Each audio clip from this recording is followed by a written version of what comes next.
a warm welcome to this second webinar of this autumn of our educational series. Today we are talking about real life examples, real world examples, and concentrating on single athlete use cases.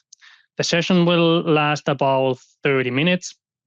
The session will be recorded. You will get automatically the recording to your email if you need to leave at some point. So you will get the recording. And there's the possibility to ask questions, use the Q&A box. And we have time then at the end of the webinar to go through these questions. If we don't, we will answer those later via email. Good. My name is Wenning, exercise physiologist here at Firstbeat and customer success manager, making sure that our customers can apply the data into their daily processes and use the data in use cases like we are going through today. On today's agenda, we have 3 different use cases. We have one where a new player is coming to the team in season, how we are evaluating that. Then we have a return to play case, and then we have a bit rarer one or quite rare one where there's the finding of a tachycardia on an athlete. And lastly, the Q&A, as mentioned. Let's start with the first use case. So there was an athlete coming to a team in season, to a pro ice hockey team, because there were a lot of players injured at that time in the team, and they needed to get some fresh athletes on the ice. And the incoming player was known to be good on the ice, so highly talented, but it was also known that his working moral wasn't on the best level. The head coach wanted to get him straight to play, straight on the ice. Just, if I remember right, there was one training before the first game. And of course, the strength and conditioning coach wanted to know that on which level the player is currently in terms of conditioning to make the load progression right for him. And to plan his further progression in the team. S&C coach started to evaluate the athlete by looking at his game data. And he compared the athlete that came in, so we are talking about him as the athlete B in this webinar, to the athlete A, which he knew that he was in a good shape. So the athlete A had a VO2 max of 65 milliliters per kilogram per minute, and for the athlete B, it was unknown. And when we look at the first game heart rate chart, we can clearly see that the red athlete, so athlete A, is clearly recovering better between the shifts than the athlete B, the blue athlete in this case. And what is important here to note is that the strength and conditioning coach had the real max heart rate of the athlete from the former club of the athlete, and also the athlete confirmed that this is his real max heart rate. If we wouldn't know it, that would make things a bit more complicated, because then you would need to adjust the heart rate to a couple of training games before the system actually know the max heart rate or do maximal testing, depending on what's available at that time. Another important point is that when a new player comes to a new team and probably wants to perform good, there could be some kind of excitement or some kind of anxiety to be seen in the heart rate chart. But we saw similar trends in further games and also in training. And when we look a little bit closer, so we see that the red athlete is recovering roughly to 50 or 60% of heart rate max, while the blue athlete is more in the range of 70%, even 80% of heart rate max during the shifts. So that's a quite big difference between these two athletes. The S&C coach wanted to dig a bit deeper to see or to confirm his thoughts about the conditioning state of the athlete. So here we have the comparison where we have, or they have played 7 games. And again, we have the athlete A and athlete B. And here we are comparing the heart rate recovery values for those 2 athletes. And we have selected here now 15 seconds, 30 seconds, 60 seconds, and 120 seconds for the comparison to see that what's the trend over different time frames. You can see already a clear trend here. So the heart rate recovery values for the athlete A are much higher. So for example, on the 60-second time frame, athlete A has 80 beats in 60 seconds, whereas the athlete B has 44 beats in 60 seconds. And those are quite normal values for these athletes in the last 7 games recorded. So you know these based on the dots underneath the chart. So 80 is the last value recorded in a game, and then the dots underneath the chart represent the history values for each athlete.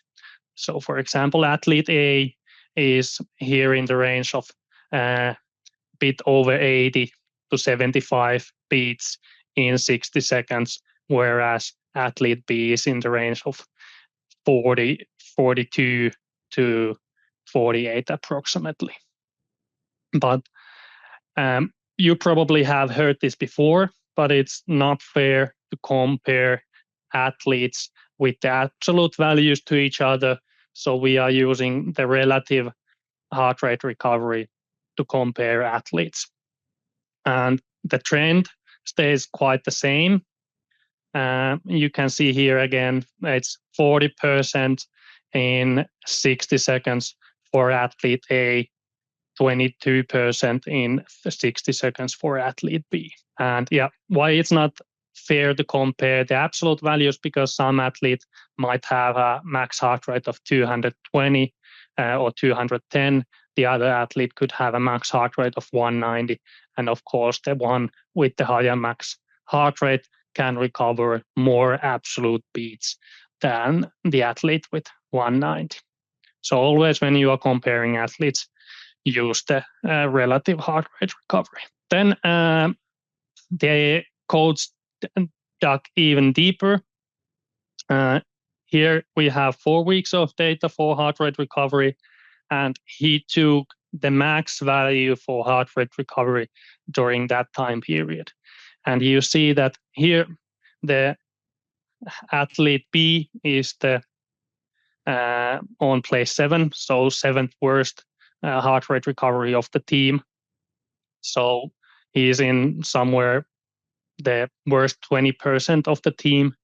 And another thing that the coach is they looked at movement efficiency.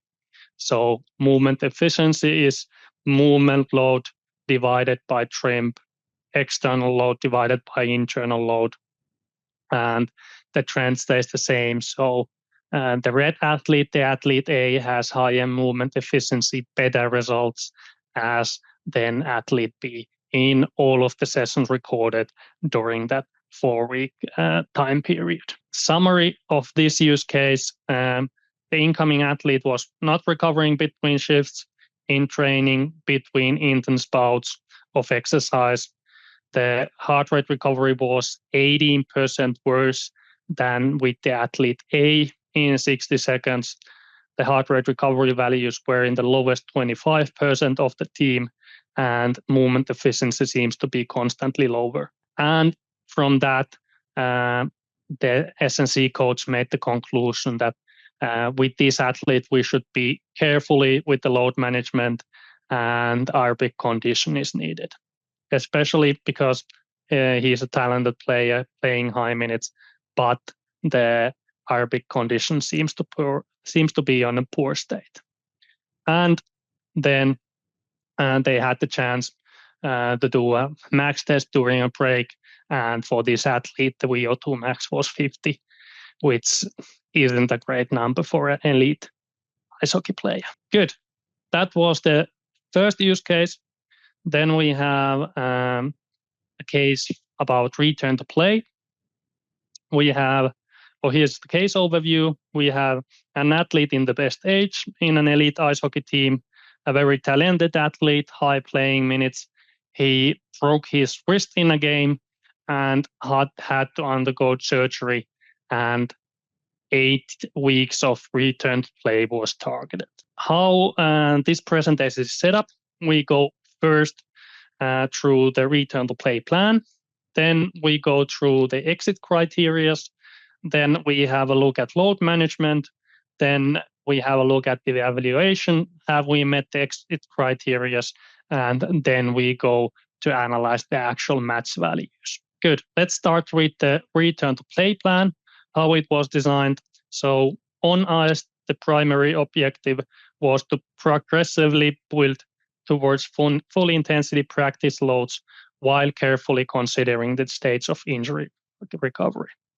And the on-ice progression was the following: skating without a stick, skating with stick, puck handling, passing and receiving, shooting, team practice with no contact, then team practice with contact. And that's because of the nature of the injury, of course, the broken wrist. So you need to take those things into account.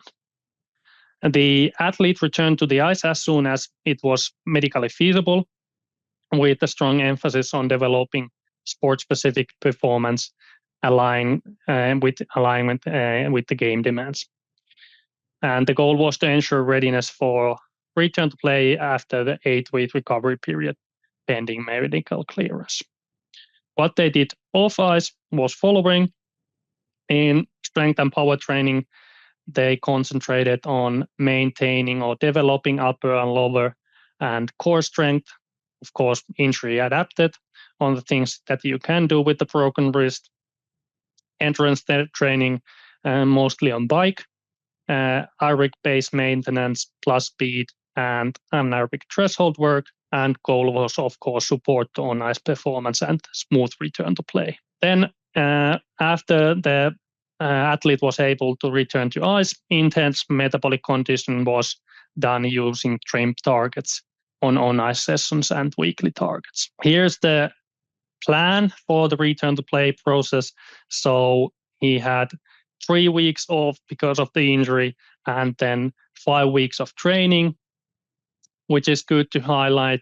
At the beginning of the return to play phase, they did a submaximal fitness test, and then I have just highlighted some of the endurance sessions here. So they did, for example, volume intervals on bike, tempo endurance on bike, aerobic endurance, and this was also first time they went on the ice with the athlete, lactic aerobic endurance on the ice, and so forth. Quite a lot of aerobic work divided throughout the week in smaller parts. And what were the exit criteria? How the S&C coach ensured that they hit the targets, how they ensure that the player is ready for full game load.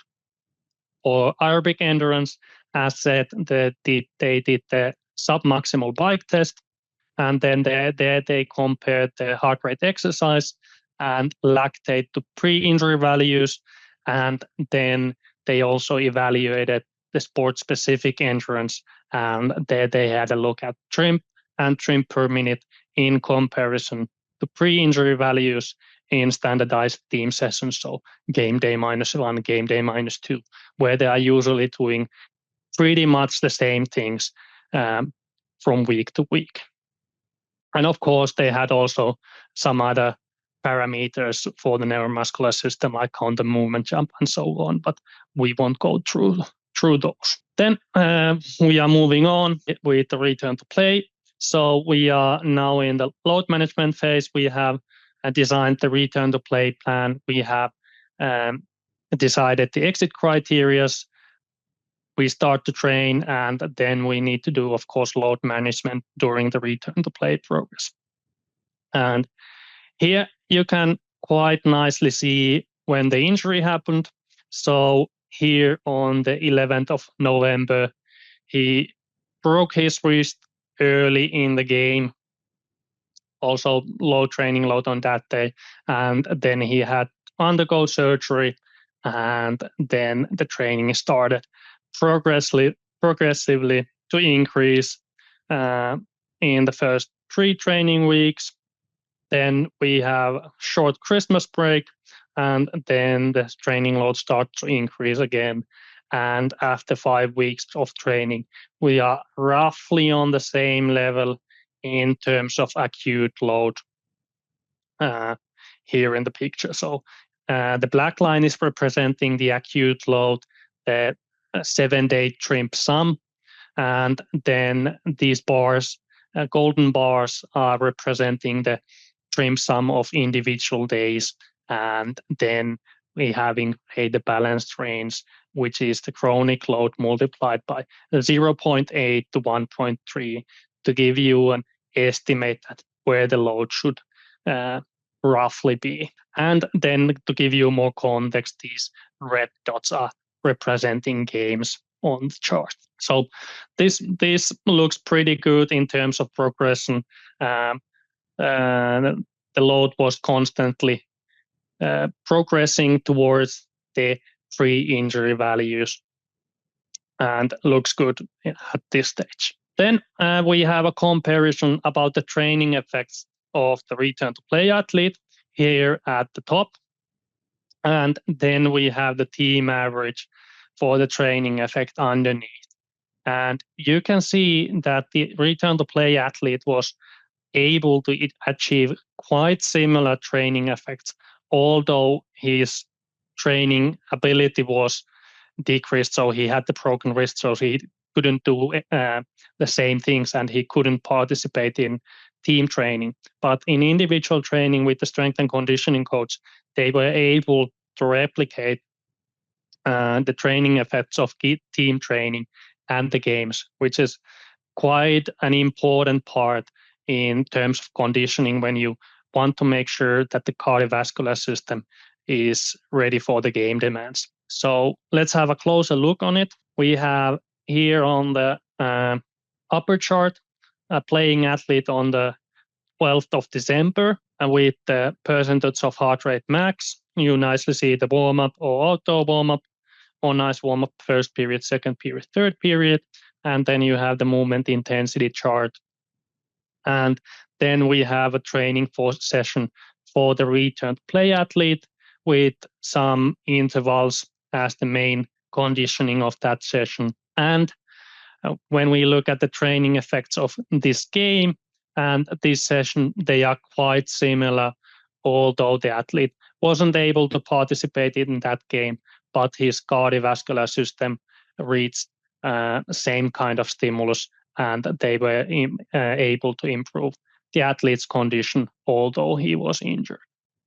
What's the next step? So did we hit the targets with our conditioning, with our return to play plan? So first, we were looking at the aerobic endurance as one exit criteria.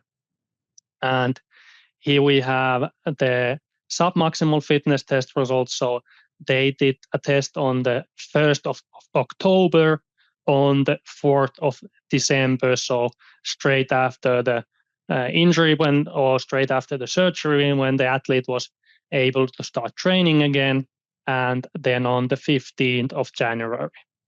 And now you can quite nicely see that the conditioning of the athlete was decreased after that 3-week off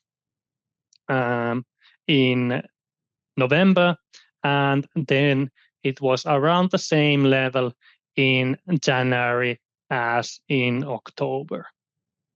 So the lower the heart rate response with the similar external load, the better. And same kind of results can be seen also in the lactate and that they took straight after the test. So their submaximal protocol was 3 times 3 minutes on a bike. They started with 100 watt, then 150, then 200. And after that 200 block, they took the blood lactate. And here you can see the same trend as in heart rate exercise. Okay, the dates are wrong. but the story is the same. So on the 4th of December, they got the worst values, and then they improved again in January. Then we don't only want to have a look at Arabic endurance, also the sport-specific endurance matters, and actually it matters more than just the Arabic endurance. So the coach had a look at what our game day -1 looked now compared to pre-injury values. And when we are first looking at the Arabic training effect on the left side, we see that it's a bit higher on the 7th of January. I will just use the laser pointer to make it a bit more visible for you. So on the 7th of January, the anaerobic training effect was a bit higher than on all the other days pre-injury, or game day -1 days pre-injury. The same trend can be seen for trim, and a bit also for trim per minute peak 30 seconds. So the trim per minute peak 30 seconds is the highest 30-second intensity that is achieved during game day -1. But these are quite close still to each other. Then the coach had a look at the movement load, the external load parameters. So here we see a little bit increased movement load, which explains a bit also the increased trim and increased anaerobic training effect maybe. And the movement intensity peaks are quite similar. So this is also good that they were able to maintain the same intensity on game day -1 sessions after the injury as pre-injury. Peak 30 seconds is describing the explosiveness of the player, and movement intensity peak 30 seconds is chosen because the average shift in ice hockey is around 30 to 45 seconds. Then, good. So now the coach had numbers for the athlete to communicate with the coaching staff at what is his conditioning after the return to play phase. So Arabic endurance seemed to be on a good level, quite close to the pre-injury levels. So submaximal fitness test, heart rate exercise, and lactate, and then also the game day -1 values were quite on the similar level as the pre-injury values. So the player got green light and played the first game after the injury. And then, of course, you need to still monitor the athlete. How is he doing in games? Is there some increase in training load? So anaerobic training effect, quite on similar level. There's an increase in trim, so higher internal load in the first game after the injury. Intensity seems to be quite the same, or internal intensity seems to be quite the same. Movement load, quite on the same level. Movement intensity peak, a bit lower, not maybe that optimal, and movement intensity peak also a bit lower. But quite on the same level as pre-injury. So green light again, the player can still continue to play. But of course, monitor his load, a bit increased trim in the first game after the injury. Good. Let's have a look at the summary of this return to play case. So first, there's the submaximal fitness test, which was done pre-injury. Of course, you don't know when the injury happens, so you want to do the submaximal fitness testing quite regularly. This team was doing it, not that regularly, every 4 to 8 weeks approximately, but still they got some reference value that they could use when the player was injured. Then the injury happened on the 11th of November. The player had to undergo surgery. The training load goes down. And actually before that, the training load is on a quite high level because a lot of games are played in a tough schedule. Then on the 4th of December, at the beginning of the return to play phase, there's the submaximal fitness test with poor results indicating a decreased fitness of the athlete. Then we have a nice progressive increase in training load when they start to train. Okay, this line is indicating when the player starts to train on the ice. The training loads are a bit higher than pre-ice training. Then when we move on, or actually in between, we have Christmas with a little break in training load. And then at the beginning of year 2025, we are roughly on the same level as pre-injury in terms of acute load. And there, before the game, we are comparing game day -2, game day -1 values to the pre-injury values to make sure that the athlete is in a good condition. And lastly, we are using the game values to compare again to pre-injury values to see that how he is reacting to the game load, to the most demanding phases. And then on the 15th of January, maybe a bit late, could have been done a bit earlier before the actual return to game, but now it was done a week later, and they got good results, and he could continue the training with the team. Takeaway from this real life case: always have a reference value. It doesn't need to be sub-maximal test. Of course, that's the best one. It can be also training, like here we used game day -2, game day -1 values to compare. It should be some quite standardized session so you can compare these values. The athlete was clearly able to improve his conditioning during RTP, so we started here from the poor results on the 1st of December, and then had good results on the 15th of January. And that's mostly because there was a nice progression in the training load, and the athlete was able to achieve similar training effects, similar cardiovascular load as the rest of the squad when they were training with the team and playing games. And the last point, as said, make sure the return to play athlete gets same kind of stimulus for the cardiovascular system as rest of the team to make sure he's ready. Then we have an interesting case, and a very rare case, but a very important case. So here the coach was able to spot exercise-induced tachycardia from the data. Here we have a couple of examples. So this is from a training, and here you can nicely see that there's an abnormal heart rate reaction.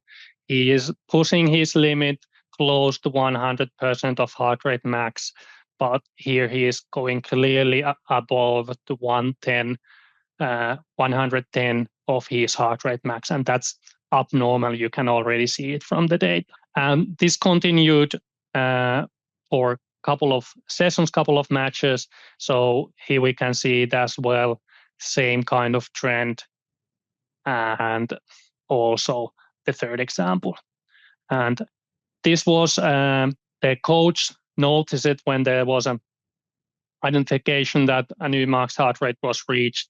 And then the coach saw that it was something like 210, 218 or something like that. And that's clearly abnormal for this athlete. And the coach checked his data. Okay, this looks abnormal. And then they sent the athlete to clinical EGG. And they found out that there was an exercise-induced supraventricular tachycardia. And it didn't affect the training, so he had to undergo regular check, but luckily got permission to continue training normally. And I have to highlight here, Firstbeat is not a clinical diagnostic tool, but its data might reveal some abnormal heart rate conditions, but it won't detect all of them. if you notice something like this, always have a talk with the athlete if you see something abnormal, and easily forward the athlete to the experts. I wanted to bring this up here because this is a very important thing.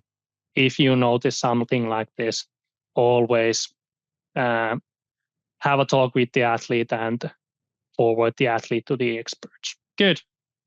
Now we have time for some questions. I also have one question for you. And at the same time, I'm promoting our webinar tomorrow with Sean McLaren, Martin Bouchet, and Gilles Chouchen.